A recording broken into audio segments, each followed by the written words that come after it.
আমি তোমাদের এমন একটা শো বলবো, আমার মনে হয় তোমাদের প্রত্যেকের এই শোটা দেখা উচিত। ফ্রিতে আছে বস। হাই, আমি রূপম। এখন কথা হবে জিও সিনেমার লেটেস্ট ওয়েব সিরিজ, যেটার নাম হচ্ছে পিল, যেখানে মুখ্য চরিত্র অভিনয় করছে রিতেশ দেশমুখ এবং শোয়ের ক্রিয়েটার হচ্ছে রাজকুমার গুপ্তা। রাজকুমার গুপ্তা আমার খুব পছন্দের একজন পরিচালক এবং খুবই আন্ডাররেটেড। এখানে যে গল্পটা বলা হচ্ছে সেটা হচ্ছে এই মেডিসিন স্ক্যাম নিয়ে, কিভাবে একটা কোম্পানি সেই মেডিসিনের সেল বাড়ানোর জন্য ডাক্তার থেকে শুরু করে এই রিসার্চ ডেভেলপার প্রত্যেককে কিনে নিচ্ছে এবং মানুষ কিভাবে এতে এফেক্টেড হচ্ছে, এবং এই বিজনেস মডেলের এগেনস্টে কারা দাঁড়াচ্ছে, তারা কি স্ক্যামটা আটকাতে পারবে। এর থেকে বেশি জানতে হলে জিও সিনেমাতে যাও, 8 এপিসোডের এই শোটা দেখো। প্রত্যেকটা এপিসোডের ডিউরেশন 40 মিনিটের মধ্যে। এই শোয়ের পজিটিভ দিক, নেগেটিভ দিক, আমার কাছে এই শোয়ের জন্য অনেকগুলো পজিটিভ দিক রয়েছে এবং কিছু নেগেটিভ দিক। এর প্রথম যেটা পজিটিভ দিক সেটা হচ্ছে এর প্লট। এরকম একটা শো এসেছিল হটস্টার হিউম্যান বলে, যেটা অতটাও ভালো নয়, কিন্তু এই শোটা অনেক বেশি সাটল, অনেক বেশি রিসার্চ রাখে এবং এটা সমস্যার কথা ডিরেক্ট বলছে। এখানে প্রত্যেকটা বিষয়ে যেরকমের স্টেজিং, যেরকমের ইন্ট্রিগিং পয়েন্ট, যেরকম রিসার্চ করা হয়েছে এবং স্টেজ ওয়াইজ দেখাচ্ছে সেটা, এবং সাধারণ মানুষের যাতে বুঝতে সুবিধা হয় সেগুলোকে সহজ করে এক্সপ্লেন করছে। ফলে এই শোটা প্রথম থেকেই আমাদের ওই অ্যাটেনশনটা পেয়ে যায়। ছোট বিষয়ে ডিটেলিংয়ের দিকে লক্ষ্য রাখে, যে আমাদের সেই শোটা দেখার সময় আমাদের মনে হয় না যে কোনো রকম গাফিলতি করা হয়েছে। প্রত্যেকটা মানুষের কন্ডিশন এমন দেখাচ্ছে, ধরো একজন খুব বড় ডাক্তার রয়েছে, তাকে এমন একটা জায়গায় এনে দিয়েছে যে সে আলটিমেটলি এটা করতে বাধ্য হচ্ছে। একজন অফিসার, সে অনেস্টি বাজবে না সে বাজবে টাকা, তার পরিবারের ক্রাইসিসটা। একজন ফ্যামিলি ম্যান, সে কি বাজবে। তো এই প্রত্যেকটা স্তরকে যেরকমভাবে ডিভাইড করেছে। একজন রিপোর্টার, সে যে টয়লেট করতে গিয়ে এই ফাইলটা পাচ্ছে, সে নিজের মাকে হারানোটা কীভাবে সাথে লিঙ্ক করছে। একজন অফিসার, সে নিজের বাবার থেকে কি শিখছে। আবার একটা কোম্পানি, তারা কীরকমভাবে নিজেদের অডাসিটি মেনটেন করছে।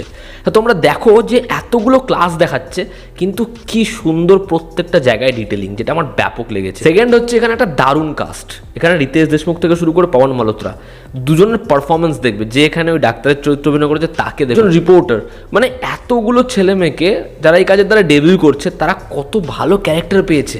আর রিতেশের পারফরমেন্স, তার লুকস, তার ওই ফ্যামিলির সাথে যেরকম টিউনিং, তার ওয়াইফের ক্যারেক্টার যে করেছে, এত ভালো লাগে তাকে।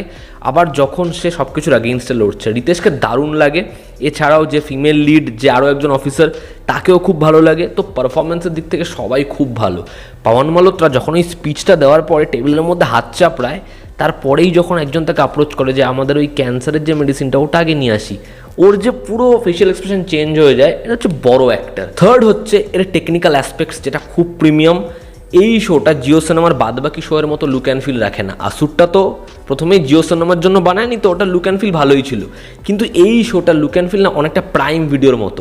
একটু গ্রিনিশ অ্যাপ্রোচ, একটু ব্লুইশ টিন্ট, একটু লেন্স ফ্লেয়ার পড়ছে, যে কারণে এই শোটা দেখার সময় আমাদের প্রিমিয়ামনেসটা উপলব্ধি হয়। এই শোয়ের ডায়ালগস রাইটিং, একটা হিরো এবং ভিলেন নিয়ে সংলাপ রয়েছে যেটা ব্যাপক। আর একটা জায়গা রয়েছে যে রিপোর্টার, সে ডক্টরকে বলবে আপনি 4000 টাকা দিয়ে নিজে একটা স্যুট নিয়ে নিন, কারণ আপনার এই সাদা পোশাকে দাগ লেগে গেছে। এর যে স্ক্রিন প্লে, সেটা জোর করে আমাদের প্রত্যেকটা ক্লিফ হ্যাঙ্গারে একটা করে সারপ্রাইজ দেওয়ার চেষ্টা করেনি। কিছু কিছু জায়গায় সেটা প্রচণ্ড এফেক্টিভ নয়, তবে আমরা প্লটের জন্য কিন্তু পরের এপিসোডে যাব। তবে 6-7 ক্লিফ হ্যাঙ্গারগুলোয় মজা আছে। নাম্বার 1-এও রয়েছে। ওভারঅল আমার মনে হয় পিল এটা একটা খুব প্রয়োজনীয় সাবজেক্ট। এটা যেরকমভাবে দেখাচ্ছে পরিচালক, সেটা খুব ইম্পর্টেন্ট। যে স্টেটমেন্টটা দিচ্ছে সেটা খুব ইম্পর্টেন্ট। এবং এখন এরকম কটা শো আসে যে একদিনে তোমাকে 8টা এপিসোড দিয়ে দিল, পুরো সিজন কমপ্লিট করে দিল, এরকম তো হয় না, না। তো এই শোটা হয়েছে, এবং মির্জাপুর থেকে শুরু করে অনেক এমন শো আছে যেগুলো আমাদের ডিসঅ্যাপয়েন্ট করেছে, আমাদের যা এক্সপেকটেশন ছিল ফুলফিল করেনি। সেখানে এই শোটা তোমার এক্সপেকটেশন ফুলফিল করছে, দেখে নাও বস। এবার যদি এই শোয়ের নেগেটিভ দিক বলি, শোয়ের প্রথম নেগেটিভ দিক হচ্ছে এই শোটা ভীষণ সাটল। ফলে যারা ওই খুব হাই অন সিন ডিমান্ড করে বা একটা রগরগে দগদগে সিন হবে, ওরকম কিছু নেই এখানে। এই শোটা মিড পয়েন্টে গিয়ে একটু খেয়ে হারিয়ে ফেলে। ফলে সেখান থেকে তোমার একটু বোরিং মনে হতে পারে, একটু স্ট্রেচি মনে হতে পারে। তবে যদি তুমি ভালো একটা কনসেপ্টের জন্য দেখতে বসো, তাহলে আমার মনে হয় এই শোটা তোমাকে নিরাশ করবে না। এবং শোয়ের ডিউরেশনটা একটু আমাদের ফিল হয়, এবং যেহেতু অনেক নতুন অ্যাক্টর অ্যাক্ট্রেস রয়েছে, সে কারণে হয়তো কিছু কিছু জায়গায় মনে হয় যে সবাই আমাদেরকে প্রত্যেকটা সিনে হুক করতে পারছে না।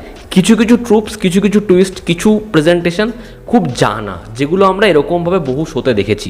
বাট ওভারঅল পিল এটা একটা বেশ ভালো সিরিজ। তোমরা দেখো, তোমাদের ভালো লাগতে চলেছে। তো এই ছিল আমার রিয়াকশন। ভালো লেগে থাকলে লাইক করো, শেয়ার করো, সাবস্ক্রাইব করো। আবার দেখা হচ্ছে, জনতা আমাদের পাশে আছে। Take care.